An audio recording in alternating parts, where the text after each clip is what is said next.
A fair coin is tossed 2 times in succession. How many outcomes are in the sample space?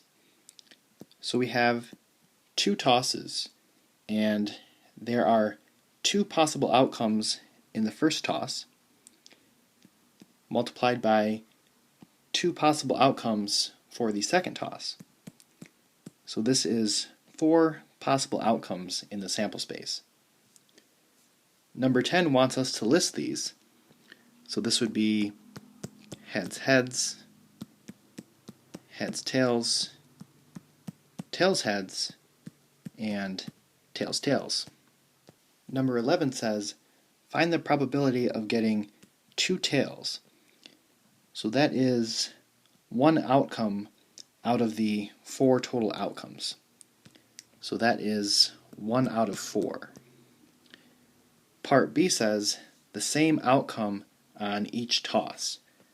So that would be getting heads heads and tails tails. So that is 2 out of 4 for my probability, which reduces to 1 over 2.